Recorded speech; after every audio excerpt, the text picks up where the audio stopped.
السلام عليكم ورحمة الله تعالى وبركاته. بسم الله والحمد لله والصلاة والسلام على سيدنا محمد وآله وصحبه أجمعين، أما بعد. بسم الله الرحمن الرحيم. ولقد آتينا لقمان الحكمة أن اشكر لله ومن يشكر فإنما يشكر لنفسه ومن كفر فإن الله غني حميد. وإذ قال لقمان لابنه وهو يعظه يا بني لا تشرك بالله إن الشرك لظلم عظيم. صدق الله العلي العظيم. എൻ്റെ പ്രിയമുള്ളവരെ, സൂറത്തുൽ ലുഖ്മാനിന് ഒരുപാട് മഹത്വങ്ങളുണ്ട്. മുത്ത് റസൂലുള്ളാഹി സ്വല്ലല്ലാഹു അലൈഹി വസല്ലമ തങ്ങൾ പറയുന്നുണ്ട്, മൻ ഖറഅ സൂറത്തുൽ ലുഖ്മാൻ കാന ലഹു റഫീഖൻ യൗമൽ ഖിയാമ. ആരെങ്കിലും സൂറത്തുൽ ലുഖ്മാൻ പാരായണം ചെയ്യുകയാണെങ്കിൽ ലുഖ്മാനുൽ ഹകീം തങ്ങൾ അവനിക്ക് കൂട്ടുകാരനായിട്ട് അന്ത്യനാളിൽ വരുമെന്ന് റസൂലുള്ളാഹി സ്വല്ലല്ലാഹു അലൈഹി വസല്ലമ തങ്ങൾ പറഞ്ഞിട്ടുണ്ട്. കൂടുതൽ ആമുഖങ്ങളിലേക്കൊന്നും ഞാൻ കടക്കുന്നില്ല, വിഷയത്തിലേക്ക് നേരിട്ട് തന്നെ കടക്കുകയാണ്. വലഖദ് ആതൈനാ ലുഖ്മാനൽ ഹിക്മത, നാം ലുഖ്മാനുൽ ഹകീം തങ്ങൾക്ക് ഹിക്മത്തിനെ നൽകിയിട്ടുണ്ട്. എൻ്റെ പ്രിയമുള്ളവരെ, നാം ഓർക്കണം ആരായിരുന്നു ലുഖ്മാനുൽ ഹകീം തങ്ങളെന്ന്. ലുഖ്മാനുൽ ഹകീം തങ്ങൾ ബനൂ ഇസ്രാഈലിലെ ഖാളിയാവുന്നതിന് മുമ്പ് ലുഖ്മാനുൽ ഹകീം തങ്ങൾ എല്ലുമുറിയെ പണിയെടുത്ത വ്യക്തിയായിരുന്നു ലുഖ്മാനുൽ ഹകീം തങ്ങൾ. ലുഖ്മാനുൽ ഹകീം തങ്ങളെ ജോലി എന്തെന്ന് വെച്ചാൽ ആട്ടിനെ മേയ്ക്കുകയും ചില സമയങ്ങളിൽ തുന്നൽ നടത്തുകയൊക്കെ ചെയ്തിരുന്ന വ്യക്തിയായിരുന്നു ലുഖ്മാനുൽ ഹകീം തങ്ങൾ. പിന്നെയാണ് ബനൂ ഇസ്രാഈലിലെ ഖാളിയായിട്ട് മാറിയത്. ഇവിടെ നാം നോക്കണം, അല്ലാഹു പറഞ്ഞു, വലഖദ് ആതൈനാ ലുഖ്മാനൽ ഹിക്മത, ലുഖ്മാനുൽ ഹകീം തങ്ങൾക്ക് നാം ഹിക്മത്തിനെ നൽകിയിട്ടുണ്ട്. എൻ്റെ പ്രിയപ്പെട്ടവരെ, ഒരു ഹിക്മത്ത് ഞാൻ പറഞ്ഞു തരാം. ലുഖ്മാനുൽ ഹകീം തങ്ങൾ ബനൂ ഇസ്രാഈലിലെ ഖാളിയാവുന്നതിന് മുമ്പ് ജോലി ചെയ്തിരുന്ന സമയത്ത് ഉടമസ്ഥൻ ലുഖ്മാനുൽ ഹകീം തങ്ങളോട് പറഞ്ഞു, ലുഖ്മാനെ, താങ്കൾ ഈ ആടിനെ അറുത്തുകൊണ്ട് പോയിട്ട് ഇതിന്റെ ഏറ്റവും നല്ല ഭാഗങ്ങളെ താങ്കൾ കൊണ്ടുവരണം. ലുഖ്മാനുൽ ഹകീം തങ്ങൾ പോയിട്ട് അതിൻ്റെ ഹൃദയവും അതിൻ്റെ നാവും മുറിച്ചെടുത്തു കൊണ്ടുവന്നു. ആ ഉടമസ്ഥൻ വീണ്ടും പറഞ്ഞു, നിങ്ങൾ പോയിട്ട് ഈ മറ്റൊരു ആടിൻ്റെ ഏറ്റവും മോശമായ അവയവം കൊണ്ടുവരണം. ലുഖ്മാനുൽ ഹകീം തങ്ങൾ വീണ്ടും കൊണ്ടുവരുന്നു, അതിൻ്റെ ഹൃദയവും നാവും കൊണ്ടുവരുന്നു. എന്നിട്ട് ലുഖ്മാനുൽ ഹകീം തങ്ങളോട് ആ ഉടമസ്ഥൻ ചോദിക്കുന്നു, അത്ഭുതത്തോടെ ചോദിക്കുന്നു, എന്നിട്ട് എന്താണ് ലുഖ്മാനെ, ഞാൻ നിന്നോട് നല്ല അവയവം കൊണ്ടുവരാൻ പറഞ്ഞപ്പോഴും ഏറ്റവും മോശമായ അവയവം കൊണ്ടുവരാൻ പറഞ്ഞപ്പോഴും താങ്കൾ കൊണ്ടുവന്ന അവയവം നാവും ഹൃദയവുമാണല്ലോ, ഇതിന്റെ പൊരുൾ എന്താണ് ലുഖ്മാൻ? ലുഖ്മാൻ തങ്ങൾ പറഞ്ഞു, ഇന്നഹു ലൈസ മീ ശൈഇൻ അത്യബ മിൻഹുമാ ഇദാ ത്വാബ. ഈ നാവും ഹൃദയവും നല്ലതായാൽ ഇതിനേക്കാൾ നല്ല വേറൊരു വസ്തുവില്ല. വലാ അഖ്ബത മിൻഹുമാ ഇദാ ഖബത. ഇതിനേക്കാൾ ഇവ രണ്ടും മോശമായാൽ ഇതിനേക്കാൾ മോശമായ മറ്റൊരു കാര്യമില്ല. എൻ്റെ പ്രിയമുള്ളവരെ, ഇത്രയും ചെറിയതായ ഈ വാക്കിന് എത്ര പൊരുളാണുള്ളത്. അതുകൊണ്ട് തന്നെയാണ് ഹിക്മത്ത് എന്ന പദം ഇവിടെ ഉപയോഗിച്ചിട്ടുള്ളത്. മറ്റൊന്ന് നോക്കണം, ആതീനൽ ഹിക്മത്താന്നല്ലേ പറഞ്ഞത്. ഹിക്മത്ത് പറഞ്ഞാൽ എന്താണ്? ഹിക്മത്ത് എന്ന് പറഞ്ഞാൽ വാക്കിലും പ്രവൃത്തിയിലും നന്നാവുക എന്നതിനേക്കാണ് ഹിക്മത്ത് എന്നതുകൊണ്ട് ഉദ്ദേശിക്കുന്നുള്ളത്. അതേ, എന്നിട്ട് റബ്ബ് പറയുന്നു, വലഖദ് ആതൈനാ ലുഖ്മാനൽ ഹിക്മത, ലുഖ്മാൻ തങ്ങൾക്ക് നാം ഹിക്മത്ത് നൽകിയിട്ടുണ്ട്. ഈ ഹിക്മത്ത് കൊടുത്തുകൊണ്ട് നാം ചെയ്ത വസിയ്യത്താണ് അനിഷ്കുറുലില്ല, അല്ലാഹുവിനിക്ക് നിങ്ങൾ ശുക്ർ ചെയ്യണേ.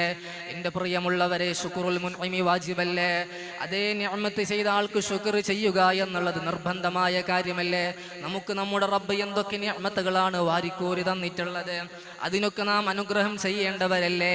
ഇനി എങ്ങാനും അല്ലാഹുവിനെ നന്ദി ചെയ്യാതെ നാം തിരിഞ്ഞു കളയുകയാണെങ്കിൽ റബ്ബ് സുബ്ഹാനഹു വ തആല സൂറത്തുൽ ഇൻഫിത്താറിലൂടെ ചോദിക്കുന്നുണ്ട്, യാ അയ്യുഹന്നാസ് മാ ഗറക ബിറബ്ബികൽ കരീം അല്ലദീ ഖലഖക ഫസവ്വാക ഫഅദലക.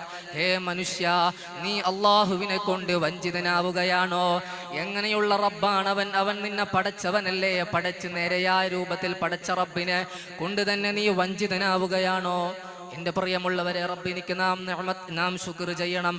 എത്ര നിഅമത്തുകളാണ് നമുക്ക് നമ്മുടെ റബ്ബ് വാരിക്കോരി തന്നിട്ടുള്ളത്. എന്നിട്ട് പറയുന്നു, മൻ യശ്കുർ, ആരെങ്കിലും ശുക്ർ ചെയ്യുകയാണെങ്കിൽ, ആരെങ്കിലും ആരെങ്കിലും ശുക്ർ ചെയ്യുകയാണെങ്കിൽ ഫഇന്നമാ യശ്കുറു ലിനഫ്സിഹി, അവൻ നന്ദി ചെയ്യുന്നത് അവനിക്ക് വേണ്ടി തന്നെയാണ്, അവനിക്ക് വേണ്ടി തന്നെയാണ്.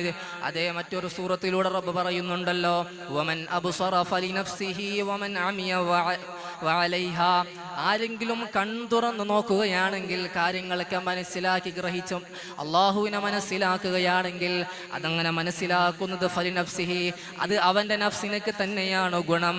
വമൻ അമിയ ഫഅലൈഹ, ആരെങ്കിലും അന്ധത മൂടിക്കൊണ്ട് അന്ധനായിക്കൊണ്ട് റബ്ബിന്റെ ദൃഷ്ടാന്തങ്ങളൊക്കെ മനസ്സിലാക്കാതെ കണ്ണും ചിമ്മിക്കൊണ്ടിരിക്കുകയാണെങ്കിൽ ഫഅലൈഹ, അതിൻ്റെ നഷ്ടവും അവനിക്ക് തന്നെയാണ്. ഇനി ഒമൻ കഫറ, ആരെങ്കിലും അള്ളാഹുവിനെ നിഷേധിക്കുകയാണെങ്കിൽ, അള്ളാഹുവിനെ നിഷേധിക്കുകയാണെങ്കിൽ ഫഇന്നല്ലാഹ ഗനിയ്യുൻ ഹമീദ്, അള്ളാഹു ഐശ്വര്യവാനാണ്, അള്ളാഹു ഐശ്വര്യവാനാണ്, അള്ളാഹു ഐശ്വര്യവാനാണ്. ഒരുത്തനെയും ഐശ്വര്യം ഒരുത്തനെ തൊട്ടും എല്ലാവരെ തൊട്ടും ഐശ്വര്യവാനാണ് റബ്ബ്. അതേ നാം അള്ളാഹുവിനെ സ്തുതിക്കുന്നില്ല എങ്കിൽ, നാം അള്ളാഹുവിനെ നന്ദി ചെയ്യുന്നില്ല എങ്കിൽ, അള്ളാഹുവിന് നന്ദി ചെയ്യുന്നില്ല എങ്കിൽ റബ്ബ് തന്നെ അള്ളാഹുവിന്റെ മലക്കുകളൊക്കെ നന്ദി ചെയ്യുന്നില്ല എങ്കിൽ അള്ളാഹു തന്നെ സ്തുതിക്കുന്നുണ്ട്. അൽഹംദുലില്ലാഹി റബ്ബിൽ ആലമീൻ എന്ന ഫാത്തിഹയിലൂടെ റബ്ബ് തന്നെ സ്തുതിക്കുന്നുണ്ട്. വഇദ് ഖാല ലുഖ്മാനു ലിബ്നിഹി, അതേ തൻ്റെ മകനോട് ലുഖ്മാൻ തങ്ങൾ പറഞ്ഞ സന്ദർഭം ഓർക്കണം. വഹുവ യഅദുഹു, അവസരത്തിൽ മകനോട് ഉപദേശിച്ചു കൊണ്ടിരുന്ന സമയത്ത് ലുഖ്മാൻ തങ്ങളോട് പറഞ്ഞ വസിയത്ത് ഓർക്കണം. ഏകദേശം 4000 നബിമാർക്ക് ഖിദ്മത്ത് ചെയ്തിട്ടുണ്ട് ലുഖ്മാൻ തങ്ങൾ. അങ്ങനെ ഏകദേശം കുറേ ഉപദേശങ്ങൾ അവരിൽ നിന്ന് കേട്ടിട്ടുണ്ട്. ആ ഉപദേശങ്ങളൊക്കെ ലുഖ്മാൻ തങ്ങൾ വെറും 8 രൂപത്തിലായിട്ട് 8 കാര്യമായിട്ട് ചുരുക്കുന്നുണ്ട്. അതേ അതിൽ ഒരു കാര്യമാണ് നീ മറ്റൊരുത്തൻ്റെ വീട്ടിലാണെങ്കിൽ നീ നിന്റെ 2 കണ്ണുകളെ സൂക്ഷിക്കണം. രണ്ടാമത്തെ മറ്റൊരു ഉപദേശമാണ് നീ മനുഷ്യന്മാരുടെ ഇടയിൽ, ആളുകൾക്കിടയിൽ ജീവിക്കുകയാണെങ്കിൽ, അങ്ങാടികളിൽ പോവുകയാണെങ്കിൽ നീ നിന്റെ നാവിനെ നീ സൂക്ഷിക്കണേ. മൂന്നാമത്തെ ഉപദേശമാണ് അതേ നീ 2 കാര്യങ്ങളെ ഓർത്തെടുക്കണം, നീ 2 കാര്യങ്ങളെ മറന്നുകളയണം. ഏതാണ് ആ 2 ഓർത്തെടുക്കേണ്ട 2 കാര്യം ഏതാണെന്നറിയുമോ? അത് അള്ളാഹുവും മരണമാണ്. അള്ളാഹുവിനെയും മരണത്തെയും നീ എപ്പോഴും ഓർത്തുകൊണ്ടേയിരിക്കണേ. അതേ മറന്നു കളയേണ്ട 2 കാര്യം ഏതാണെന്നറിയുമോ? മറ്റൊരുത്തിനിക്ക് നീ വല്ല ഗുണവും ചെയ്യുകയാണെങ്കിൽ അതിന് നീ മറന്നു കളഞ്ഞേ. അതുപോലെ തന്നെ നിന്നോട് ആരെങ്കിലും ദ്രോഹം ചെയ്യുകയാണെങ്കിൽ അതിന് നീ മനസ്സിൽ വെക്കാതെ മറന്നു കളയണേ. ഇവിടെ നാം ചിന്തിക്കണം, വഹുവ യഅദുഹു എന്നാണ് ഇവിടെ പറഞ്ഞത്. മകനോട് ഉപദേശിച്ചു കൊണ്ടിരിക്കുക പറഞ്ഞ ഉപദേശം എന്നാണ്. അപ്പോൾ ഇതല്ലാത്ത വേറെയും ഒരുപാട് ഉപദേശങ്ങളുണ്ട്. അതിൽപ്പെട്ട യാ ബുനയ്യ, ഓ കുഞ്ഞുമോനെ, ലാ തുശ്രിക് ബില്ലാഹ്, നീ അള്ളാഹുവിനെ കൊണ്ട് ശിർക്ക് വെക്കരുത്. അതിലേറ്റവും ഉത്തമമായ വലിയൊരു വസിയത്താണ് അള്ളാഹുവിനെ കൊണ്ട് ശിർക്ക് വെക്കരുത് എന്നുള്ളത്.